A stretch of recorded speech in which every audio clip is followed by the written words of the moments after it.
नमस्कार, बहुत स्वागत है आपका। आप देख रहे हैं द न्यूज, आपके साथ मैं सृष्टि मिश्रा। राहुल गांधी की मुश्किलें कम होने का नाम नहीं ले रही हैं।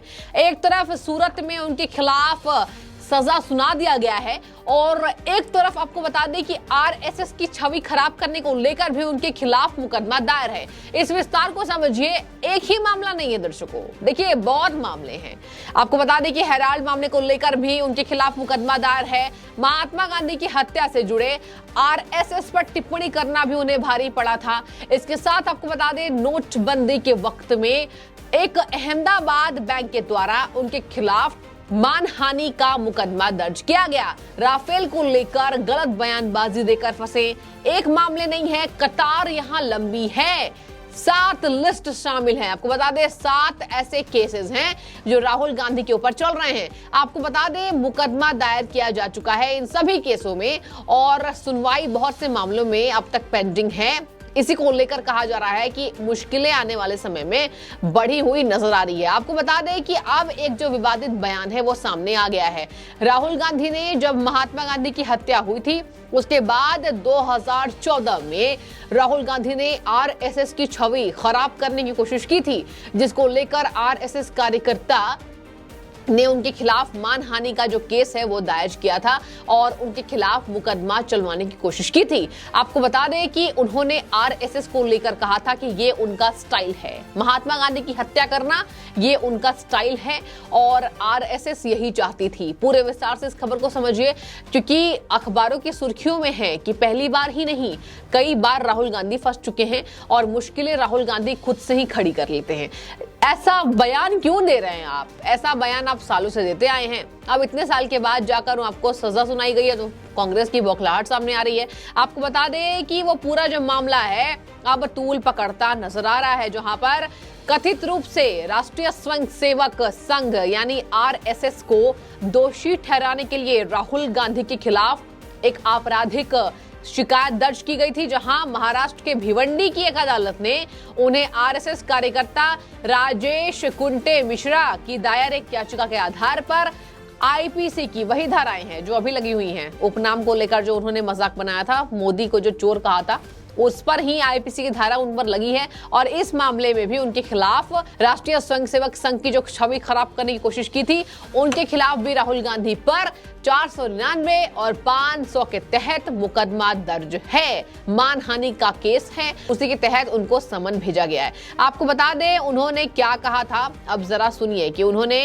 क्या आरोप लगाया था। सार्वजनिक रैली में जनसभा को राहुल गांधी 2014 में संबोधित कर रहे थे जब प्रधानमंत्री सत्ता में आए थे।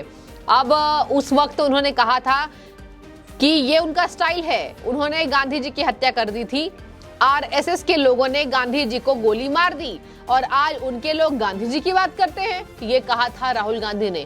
क्या कहा, एक बार फिर से सुनिए। ये उनका स्टाइल है, आरएसएस के लोगों ने गांधी जी की हत्या की और आज उनके जो लोग हैं यानी आरएसएस के लोग हैं गांधी जी की बात करते हैं। ये कहा था राहुल गांधी ने एक जनसभा को संबोधित करते हुए। और आपको बता दें राकेश कुंटे मिश्रा जो हैं, जिन्होंने आरएसएस के कार्यकर्ता वो थे और अभी भी हैं, उन्होंने शिकायत दर्ज कराई थी जहां पर उनके खिलाफ तीसरे न्यायिक मजिस्ट्रेट प्रथम श्रेणी भिवंडी की तरफ से आईपीसी की धारा 499 और 500 के तहत एक आपराधिक मामला दर्ज किया गया। राहुल पर यह आरोप लगाया गया दर्शकों कि आरएसएस की छवि धूमिल करने की राहुल गांधी ने कोशिश की और इसी वजह से उन्होंने आरएसएस को नुकसान पहुंचाया है। अब ये पूरे लिस्ट एक बार आप सुन लीजिए। देखिए, पहला मामला नेशनल हेराल्ड मामले में आरोपी, उसके बाद महात्मा गांधी की हत्या से जुड़े, जो मैं अभी आपको बता रही हूँ, महात्मा गांधी की हत्या से जुड़े कथित बयान पर मानहानि का मुकदमा, आरएसएस की छवि खराब करने की कोशिश, उसमें भी मुकदमा दर्ज, मानहानि का मामला, राफेल विवाद को लेकर बयानबाजी जो दी उसमें भी मानहानि का मुकदमा, अब गौरी लंकेश हत्या केस पर जो बयान दिया उस पर भी मानहानि का मुकदमा। और सुनते जाइए, नोटबंदी से जुड़े ट्वीट को लेकर अहमदाबाद बैंक के द्वारा मानहानि का मुकदमा। अब अंतिम जो घड़ी आ गई मोदी सरनेम टिप्पणी को लेकर बुरे फंसे राहुल गांधी, उस पर भी मानहानि का मुकदमा। तो देखिए कहीं ना कहीं लगातार राहुल गांधी की मुश्किलें बढ़ रही हैं, जहां पर 2012 में भी सुब्रमण्यम स्वामी ने राहुल गांधी के खिलाफ मुकदमा दर्ज कराया था, जहां पर सोनिया राहुल के अलावा मोतीलाल वोरा, ऑस्कर फर्नांडिस, सुमन दुबे और सैम पित्रोदा आरोपी बनाए गए थे। और ये जो शिकायत है ये किया था सुब्रमण्यम स्वामी ने। आपको बता दें सोनिया गांधी के खिलाफ भी कई बार समन भेजा जा चुका है और आरोपियों के खिलाफ समन जारी किया जा चुका है। राहुल गांधी का एक मामला नहीं है जिसको लेकर आज कांग्रेस जन आंदोलन कर रही है। आंदोलन का नाम महात्मा गांधी की जो आंदोलन थी, सत्याग्रह आंदोलन जो उनका था, महात्मा गांधी ने किया था, उसके तर्ज पर काम कर रही है। तो ऐसे में ये देखने वाली बात होगी कि एक तरफ क्या पोर्ट्रे करने की कोशिश की जा रही है। यहाँ पर राहुल गांधी की तरफ से कहा गया है कि मैं देश की जनता के लिए लड़ूंगा और मैं डरूंगा नहीं। प्रियंका गांधी वाड्रा ने कहा भगवान राम हैं, उनकी जो तुलना है भगवान राम से की। पीएम मोदी को कायर और अहंकारी बताया उनकी बहन ने, प्रियंका गांधी वाड्रा ने। आज वो दिल्ली की राजधानी राजघाट पहुंची, आज वो देश की राजधानी दिल्ली पहुंची, वहां राजघाट में उपस्थित हुई। वहां पर उन्होंने आंदोलन किया, सत्याग्रह आंदोलन, और कहा कि हर जिले में, भारत के हर जिले पहुंचेंगे जहां जहां बापू की प्रतिमा है यानी मूर्ति है, उसके सामने हम लोग जन आंदोलन करेंगे। ये आंदोलन बड़ा होगा। राहुल गांधी गलत फंसाए गए हैं, महात्मा गांधी के तर्ज पर हम लोग ये आंदोलन करेंगे। इसके साथ ही उन्होंने तुलना की कि मेरा भाई नहीं डरेगा, नहीं झुकेगा। भगवान राम ने भी परिवार के लिए ये किया, तो क्या वो परिवारवाद का उन्हें हम दर्जा देंगे? एक तरफ जनता ने उपहास किया कि प्रियंका गांधी को समझना होगा, जिन्हें बोलने की बुद्धि नहीं है, यानी राहुल गांधी को, उनकी तुलना भगवान राम से, और प्रधानमंत्री को कायर और अहंकारी बताना। कह रहे हैं कि सत्ता के पीछे वो छुपे हुए हैं, मतलब प्रधानमंत्री सत्ता के पीछे छुपे हुए हैं, ये कहा प्रियंका गांधी वाड्रा ने। और लगातार कांग्रेस इस बात को लेकर प्रदर्शन कर रही है। आपको बता दें दर्शकों, पूरे विस्तार से न्यूज चैनल्स में यही चल रहे हैं कि राहुल गांधी पर जो आईपीसी की धारा 499 लगा और 500 के तहत उन पर जो कार्रवाई हुई है वो सटीक है, वो सही है, वो गलत नहीं है। बीजेपी का भी कोई लीडर होता, उन्होंने भी अगर बयानबाजी ऐसे गलत तरीके से पेश की होती तो उनके खिलाफ भी होता। कांग्रेस के राहुल गांधी इसके लिए नहीं हो रहा है और ये प्रधानमंत्री ने नहीं करवाया है। खैर, मुझे बोलने की ये बात नहीं है, और ये जनता क्या कह रही है मैं आपको वो बता रही हूँ। और आपको ये भी बता दूं कि लगातार इस बात को लेकर गहमा गहमी है। कांग्रेस ने यह दावा किया है कि अडानी मामले को लेकर बचने के लिए पीएम मोदी ने ये कारनामा किया, जिसको लेकर जगह जगह आंदोलन चल रहा है।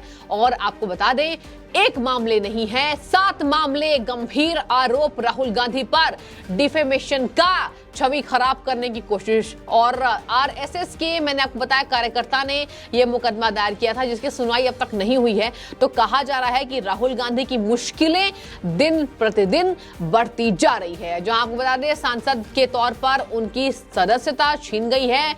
अभी ताजा अपडेट यही मैंने आपको दिया था कि उन्होंने अपने ट्विटर अकाउंट से डिस्क्वालिफाइड एमपी अपने आप को लिखा, यानी अयोग्य सांसद। ये राहुल गांधी ने ट्विटर पर बड़ा बदलाव किया, जिसको लेकर जनता ने चुटकी ली कि अयोग्य पहले से थे, इसी वजह से मंचों से खुलेआम कुछ भी बोल जाते थे और आज कांग्रेस का बेड़ा गर्क कर दिया। तो कांग्रेस का बेड़ा गर्क किया या कांग्रेस बचाव करेगी, ये देखने वाली बात होगी। अब प्रियंका गांधी का जो आंदोलन है आगे कितना तूल पकड़ता है, कितना असर जनता में, और जनता इस बात को लेकर क्या समझ रही है, देखने वाली बात होगी। फिलहाल आपकी जो भी राय हो, मुकदमे को मैंने आपको विस्तार से बताया है, जो भी उनके ऊपर मुकदमा चला है। और कहा जा रहा है कि इस मामले पर उन्होंने कोर्ट का दरवाजा खटखटाया, जहां पर बॉम्बे हाई कोर्ट ने क्या कहा मैं आपको बता देती हूँ। अंतिम में बॉम्बे हाई कोर्ट की जज की बेंच ने यह सुनवाई करते हुए कहा था, राहुल गांधी बनाम राजेश महादेव कुंटे में भिवंडी अदालत ने मानहानि के मामले में राहुल गांधी के खिलाफ समन या कार्रवाई को रद्द करने से इनकार कर दिया। और बॉम्बे हाई कोर्ट ने कहा, मेरी राय में जब तक ये साबित नहीं हो जाता कि बयान अच्छी नीयत से दिया गया था, धारा 499 के तहत परिभाषित अपराध, जी हां, और आईपीसी की धारा 500 के तहत दंडनीय अपराध बनाया जाएगा। जहां पर शीर्ष अदालत ने 2016 में कार्रवाई को रद्द करने की याचिका वापस लेने की अनुमति दी थी। और इसी के साथ आपको बता दें कि कहीं ना कहीं बॉम्बे हाईकोर्ट के आदेश में हस्तक्षेप करने से शीर्ष अदालत ने इनकार के बाद गांधी की याचिका को वापस लेने का फैसला वरिष्ठ वकील कपिल सिब्बल को सौंप दिया था। कपिल सिब्बल ने इसकी जानकारी ली थी और उन्होंने अपनी जिम्मेदारी से ये काम किया। और इसी के साथ आपको बता दें कि कहीं ना कहीं सुप्रीम कोर्ट ने सुब्रमण्यम स्वामी बनाम भारत संघ के मामले में अपने 2016 के फैसले पर भरोसा करते हुए इस चुनौती को खारिज कर दिया था और सुब्रमण्यम स्वामी ने उन्हें आरएसएस के डिफेमेशन का आरोप उन पर लगाया था, मानहानि का केस, जो मैंने आपको बता दिया। और इसी के साथ कहीं ना कहीं उन्होंने सैम पित्रोदा को भी इसमें मुख्य आरोपी के तौर पर देखा। और इसी के साथ जिस तरीके से बॉम्बे हाईकोर्ट ने जो फैसला सुनाया उसके अंतर्गत कहीं ना कहीं राहुल गांधी ने डिफेम करने की कोशिश की, आरएसएस की टिप्पणी उन पर भारी पड़ी। तो ये जो मुकदमे थे ये दर्ज है राहुल गांधी के खिलाफ पहले से ही। आज पहली बार ये नहीं हुआ है कि उनके खिलाफ कार्रवाई हुई है, क्योंकि इस पे कहीं ना कहीं सूरत की जिला अदालत ने उन्हें दोषी पाया, इसी वजह से कार्रवाई हुई। तो आपकी जो भी राय हो आप कमेंट में बताइए। आपको मैंने पूरे विस्तार से बताया कि कौन कौन से वो मुकदमे हैं जो राहुल गांधी के खिलाफ दायर हैं।